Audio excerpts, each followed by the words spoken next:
अंतिम क्षण में श्री युक्तेश्वर जी जाने से मना कर देते हैं। यह सच है पिताजी, पता नहीं क्यों कश्मीर के बारे में गुरुदेव मुझे कभी पक्का वचन नहीं दे पाते। परंतु यदि मैं उन्हें यह बता दूँ कि मैं आपसे आपसे पास भी ले लिए हैं, तो किसी कारण से मुझे लगता है कि वे इस बारे में यात्रा के लिए राज़ी नहीं हो जाएँगे।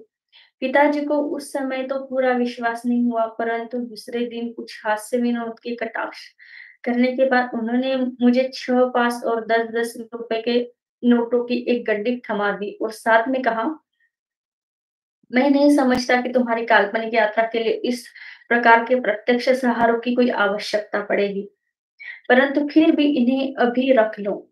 उसी दिन दोपहर को मैंने श्री युक्तेश्वर जी को वह खजाना दे दिया। वे मेरे उत्साह पर मुस्कुराए मुस्कुराए तो अवश्य, परंतु उनके शब्द गोलमोल भी थे। मैं जानता हूँ मैं जा मैं जाना तो चाहता हूँ, पर देखेंगे। मैंने जब उस उनके आश्रमवासी बाल शिष्य कन्हैया को हमारे साथ चलने के लिए कहा, तब भी वे कुछ नहीं बोले। मैंने 3 अन्य मित्रों को भी चलने के लिए कहा।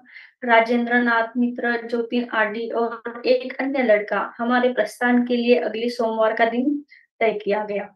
घर में एक चचेरे भाई की शादी होने के कारण शनिवार और रविवार को मैं कोलकाता में ही रहा। सोमवार को प्रातः ही मैं अपने सामान के साथ श्री रामपुर पहुंच गया। आश्रम के द्वार पर ही राजेंद्र से भेंट हो गई। गुरुदेव बाहर टहलने गए, उन्होंने जाने से इनकार कर दिया है। मुझे जितना संताप हुआ उतनी ही जिद चढ़ गई। मैं पिताजी को अपनी तीसरी काल्पनिक कश्मीर यात्रा का मजाक उड़ाने का अवसर नहीं दूंगा। चलो हम बाकी लोग ही चलते हैं। राजेंद्र मान गया। मैंने किसी नौकर को ढूंढने के लिए आश्रम से निकल पड़ा। मैं जानता था कि गुरुदेव नहीं आएंगे तो कन्हई भी नहीं जाएगा और सामान की देखभाल के लिए कोई ना कोई तो चाहिए ही था। सबसे पहले मेरे मन में बिहारी का ख्याल आया। वह पहले ही हमारे घर में नौकर था और जब श्रीरामपुर में शिक्षक के यहाँ नौकरी कर रहा था। मैं जल्दी-जल्दी चल रहा था। श्रीरामपुर कचहरी के पास स्थित गिरजाघर के सामने गुरुदेव से भेंट हो गई। "कहाँ जा रहे हो?" श्री युक्तेश्वर जी के चेहरे पर मुस्कुराहट का लवलेश भी नहीं था। "गुरुजी, मुझे पता चला कि आप और कन्हई हमारी यात्रा में शामिल नहीं होंगे। मैं बिहारी को खोजने जा रहा हूँ। आपको याद होगा कि पिछले साल वह कश्मीर देखने के लिए इतना उत्सुक था कि बिना किसी मजबूरी के भी सेवा करने को तैयार था। मुझे याद है, फिर भी मुझे नहीं लगता कि आपकी बिहारी जाना चाहेगा। वह इस अवसर को आतुर से मैंने कहा मैंने चिढ़कर कहा, गुरुदेव चुपचाप आगे बढ़ गए। मैं थोड़े समय में उस शिक्षक के घर पहुंच गया। बिहारी के घर के आंगन में ही था। मुझे देखते ही वह प्रेम से मुस्कुराते हुए मेरी ओर आया, परंतु जैसे ही मैंने कश्मीर की बात छेड़ी, उसकी मुस्कुराहट हवा हो गई। होठों में ही बड़बड़ाते हुए उसने क्षमा मांगी और अपने मालिक के घर के भीतर चला गया। मैं आधे घंटे तक ही आपको यह दिलासा देता वहीं खड़ा रहा कि बिहारी मेरे साथ आने के लिए तैयार नहीं होगा। इसलिए उसे देर हो रही थी। आखिर मैंने सामने के द्वार पर दस्तक दी। बिहारी तो लगभग आधे घंटे पहले ही पीछे से सीढ़ी से उतरकर कहीं बाहर चला गया। एक आदमी ने बताया, उसके ओठों पर हल्की-सी मुस्कान खिल रही थी। उदास होकर मैं यह सोचते हुए वहां से चल पड़ा कि मेरे निमंत्रण में उसे अत्यधिक जोर जबरदस्ती जाना पड़ा या गुरुदेव का अदृश्य प्रभाव अपना काम कर रहा था। गिरजाघर को पार करते ही मैंने गुरुदेव को पुनः अपनी ओर आते देखा। मेरे कुछ कहने के पहले ही वे बोल पड़े, तो बिहारी नहीं जाएगा? अब तुम्हारी क्या योजना है? मैं स्वयं को एक ऐसे जिद्दी बच्चे की तरह समझ रहा था, जिसने अपने घर अधिकार जताने वाले पिता का विरोध करने की ठान ली हो। गुरुजी, मैं अपने चाचा जी के पास यह अनुरोध करने जा रहा हूँ कि अपने नौकर लालधारी को मेरे साथ भेज दे। तुम्हारी इच्छा है तो अपने चाचा से मिलो, परंतु मुझे नहीं लगता वह जाने पर तुम्हें कोई खुशी होने वाली है। साहस कर परंतु विद्रोही बनकर मैं अपने गुरु को वही छोड़ श्री रामपुर कचहरी में जा पहुंचा। मेरे चाचा शारदा घोष ने, जो एक सरकारी वकील थे, बड़े प्रेम से मेरा स्वागत किया। मैं आज ही कुछ मित्रों के साथ कश्मीर जा रहा हूँ, मैंने यह बताया। कई वर्षों से मुझे हिमालय की इस यात्रा की प्रतीक्षा थी। मुझे बहुत खुशी हुई मुकुंद, तुम्हारी यात्रा को अधिक आरामदायक बनाने के लिए क्या मैं कुछ कर सकता हूँ? इन स्नेहपूर्ण शब्दों से मेरा उत्साह और अधिक बढ़ गया। मैंने कहा, चाचा जी, क्या आप अपने नौकर लालधारी को मेरे साथ भेज सकेंगे? मेरे इस सीधे-साधे अनुरोध से मानो भूचाल आ गया। चाचा जी इतने जोर से उछल पड़े कि उनकी कुर्सी उलट गई। मेज पर पड़े कागज 10 दिशाओं में उड़ गए। उनका हुक्का अत्यधिक खड़खड़ाहट के साथ फर्श पर गिर गया। गुस्से से कांपते हुए वे चीख उठे, स्वार्थी लड़के, तुम्हारी मति मारी गई है। अपनी इस मटर गश्ती की यात्रा पर तुम मेरे नौकर को ले जाओगे, तो मेरे काम कौन करेगा? यह सोचते हुए कि नरम स्वभाव से मिलनसार चाचा जी के रवैये में यह अचानक परिवर्तन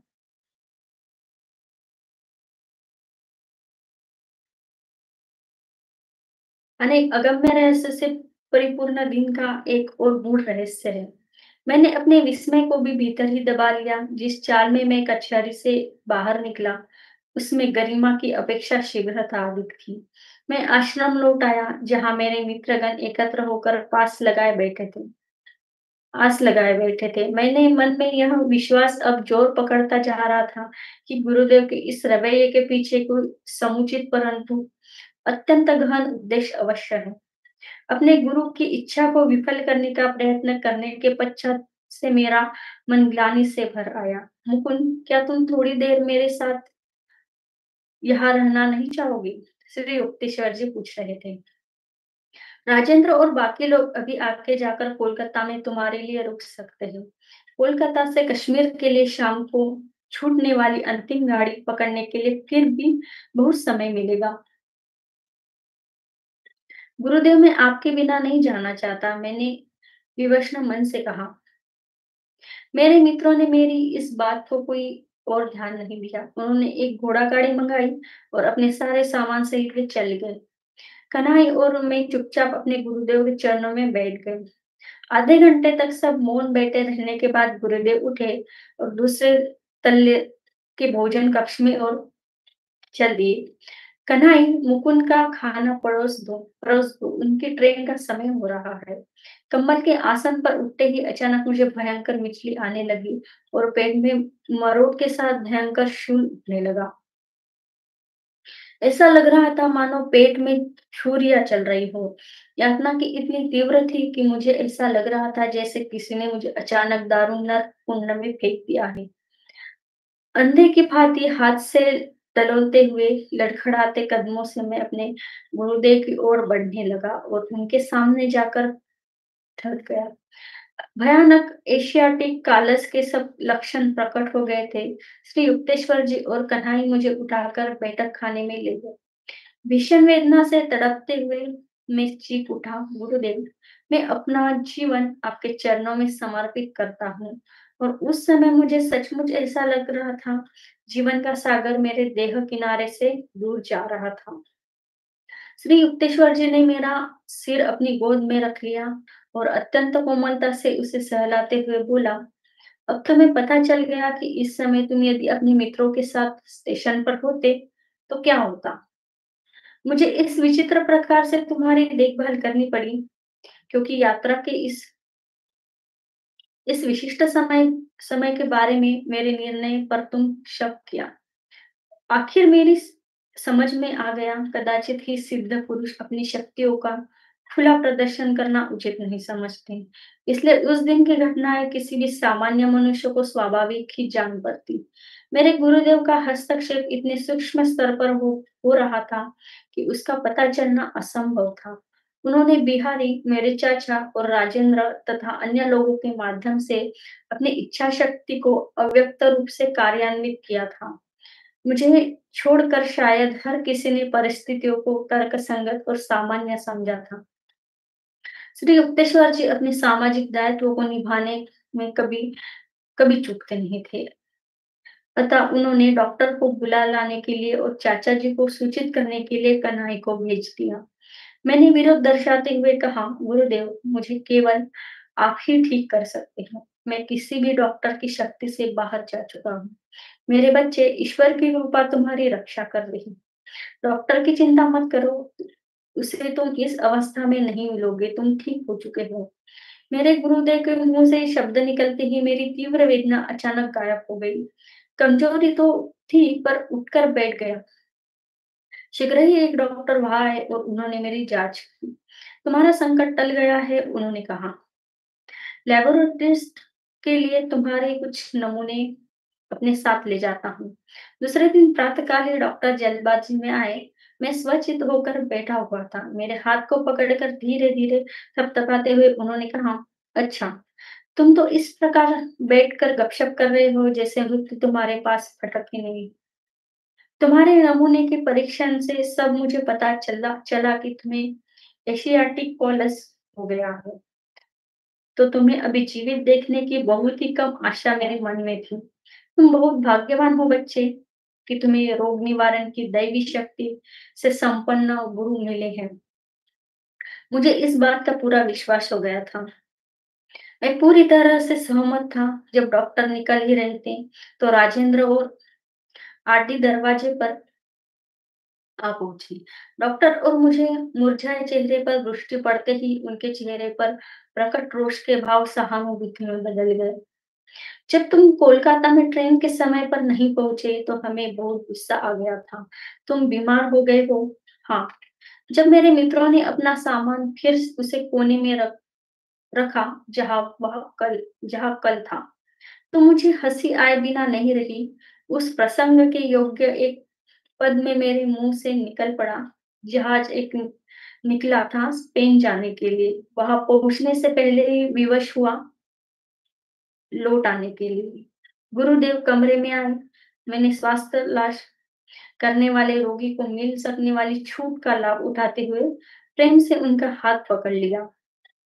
गुरुदेव, मैंने कहा, 12 वर्ष की आयु से ही मैंने हिमालय जाने का कई बार असफल प्रयास किया है और अब अंततः मुझे इस बात का विश्वास हो गया है कि आपके आशीर्वाद के बिना देवी पार्वती मुझे अपने पास नहीं आने देगी।